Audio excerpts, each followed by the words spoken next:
Hi there, my name's Nick.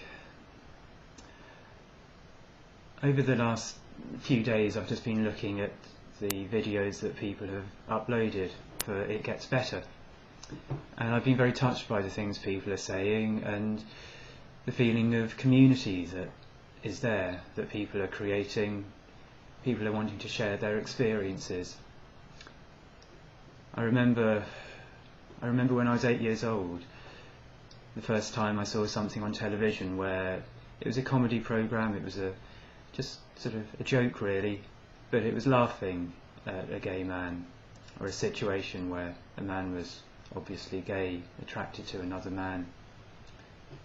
And even as an 8-year-old, I'd started to know that that was me, that I was attracted to other men, and I got a very clear message. I got a message that I was growing up in a society in which I wasn't accepted.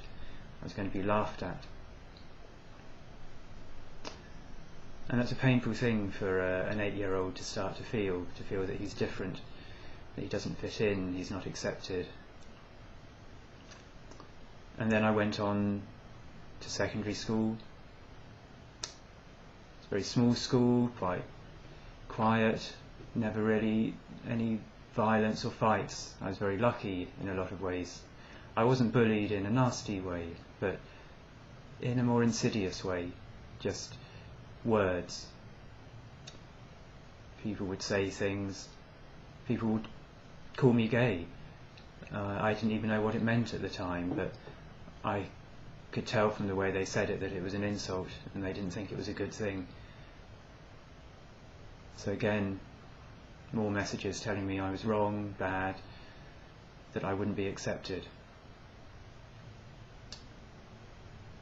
And so this was in the 80s.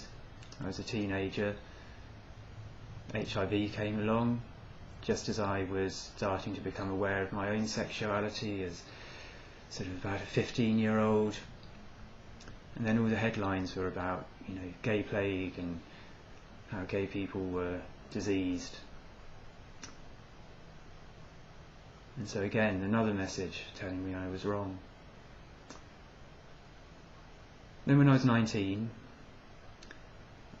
after years of trying to pretend that that wasn't me, that I wasn't gay, that I didn't really find men attractive, I finally accepted I was. And I told my parents, I told my mother and my stepfather and some friends.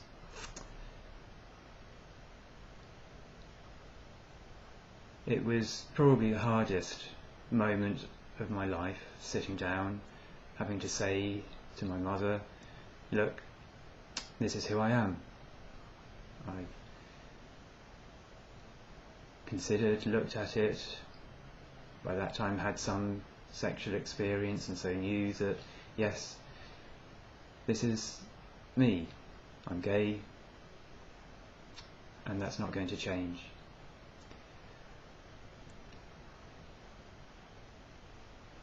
But it felt so good, actually being authentic, being real, for the first time in my teenage stroke adult life, actually being genuine, being true.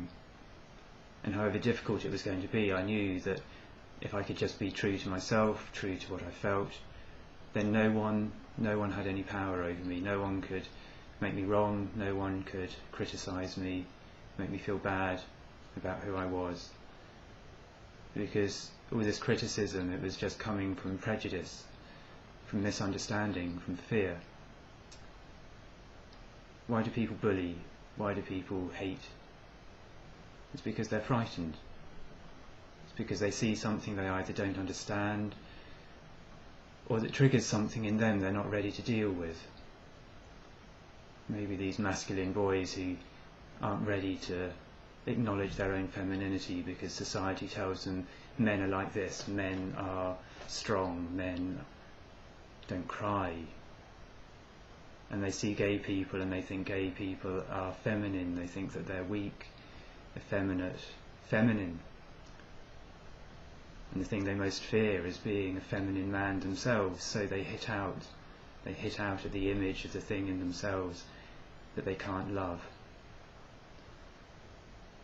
But when you love yourself, when you accept yourself, when you're able to say, this is who I am, then you've got a refuge, you've got an island, a place of security in yourself, a place of safety, because you know who you are.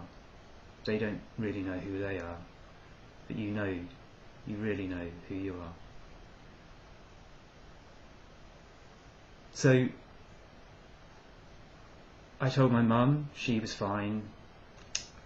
I've been talking a lot about social conditioning, how we get created by ideas within society. She'd started to think, well, is Nicholas gay? What will happen if he does tell me he's gay? And so she was ready. Whatever difficulties she had with that, whatever negative reactions, she'd thought through them, and she was able to say to me, well, I want you to be happy. I want you to be really happy. And if this is what you need to do in order to be happy, then, I support that. My stepfather in contrast, well, he was a different kettle of fish altogether. A nice, good, working class English man who had probably never really consciously met another gay man and thought that every gay man was like Larry Grayson, flapping his wrists and putting on skirts and dresses at the turn of a hat. And of course some gay men do that, and it can be fun, but that's not who I am, and it's not what gay men necessarily are. But I told him, and his first reaction was, how can you possibly know that? Then he thought for a few moments, said he wanted to go away for the weekend, he was going on a business trip. And when he came back from that business trip, he said, look, Nicholas, I've thought about this, and I've just got a couple of things to say, and then once I've said them, I don't want to talk about this again. And he proceeded to tell me that he thought it was disgusting, immoral, and horrible.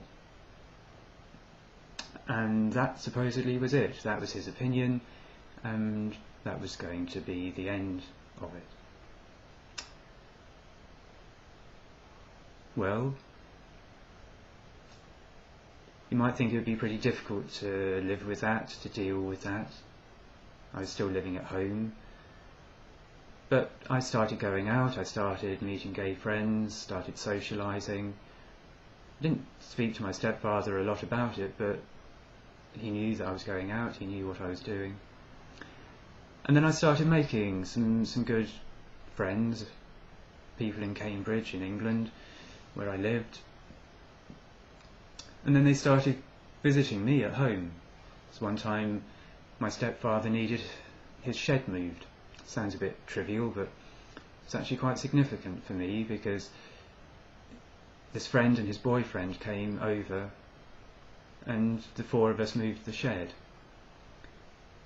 Now Steve never said anything, my stepfather never said anything, but just by starting to meet real gay men that weren't the stereotypes, weren't the ideas and the images that the media presents, something maybe started to change for him, to the point that when I got my first boyfriend and we split up after some time, and I went home, was crying, was sad, and he came up into my room and he just sat by me on the bed, gave me a hug, and so said, oh, it's alright, just have a cry if that's what you need. It's always hard the first time. I just couldn't believe it. This was the man who'd been telling me that this was all wrong, just coming up and giving me a hug. And you see, in the end, his love for me was stronger than his prejudice. And then the years went by, I met other boyfriends, we were in relationships for a period of time, I didn't take them home, they'd meet my family. And every time I wondered, how is this going to be? Is my stepdad going to suddenly say something, or is it going to be difficult? But no. He'd say to me afterwards, oh, I really like that guy, he's a really nice bloke. Really down to earth, really sensible, funny. So again, he was meeting real gay men. It was getting rid of the stereotypes, the images, the prejudice. And then when we split up sometime later, Steve actually said to me, "Oh, I'm really sad about that. He was a great bloke, really nice guy." So a lot of the time there's prejudice, and I grew up with my stepfather complaining about gay men, reading things in the newspaper, saying, "Oh, these queers and these faggots, and what do they want? Why do they make so many demands?" But once he knew someone, once he really knew a gay man, me, once he met my friends, once he met my boyfriends, then it changed. He started to see real people. And then a few years ago I set up a meditation group in London for gay men, and I needed some money. I needed £800 to pay the rent in advance. I spoke to my mother to see if I could borrow it from her, but obviously she had to talk to her husband, to Steve. And I thought, how's this going to be? I'm asking him for money to set up something for gay men in London, and it's his money. And my mum got back to me, telephoned me and said, "Yeah, we've had a talk. Steve thinks it's really great what you're doing. He's really impressed by the work you're doing. Teaching meditation, creating something, setting up a business. And he wants to lend you the money. He wants to lend you the £800 so that you can get this going." So here was a man who, 20 years earlier, wouldn't have spoken to a gay man if he'd known he was gay. And now he's made it possible to create a group in London for gay men. And 20 to 30 gay men come along every week to learn meditation, to join in a community, to have a sense of comradeship together, to create a tribe together. So things do change, things do get better. And they start to get better when you can really start to just be at peace in yourself, love yourself for who you are, really value the fact that you're special, that through growing up gay there's pain, but out of that pain can come real love, the chance to heal, the chance to empathise with others, the chance to really feel what it's like to be someone who's on the outside, and to then empathise with others who are on the outside, to bring caring into your community, into the contact you have with others. So if you're out there somewhere on your own, being bullied, just know that there's a whole community of gay men who are all wishing you well, who've had their own struggles, who've come through. And it's not always easy, life isn't easy. We have our challenges all the time. But to be strong enough to come through the challenges of growing up as a gay child and adolescent, it will give you real strength to withstand other challenges and difficulties in your life. And just remember, it doesn't mean that you're wrong or bad. None of those messages telling you that you're no good are true. They're just coming from bigotry, from hatred, from old religious dogmas. You are unique, special, beautiful, and you'll have something beautiful to share and give to the world. So I wish you well, wherever you are, whoever's watching this. And thank you to everyone who's contributed to this project, created videos, supported people they don't know around the world who are struggling to come to terms with the bullying and lack of tolerance they experience. I hope this contribution will help to make a difference, along with all the others, all the other people sharing their stories.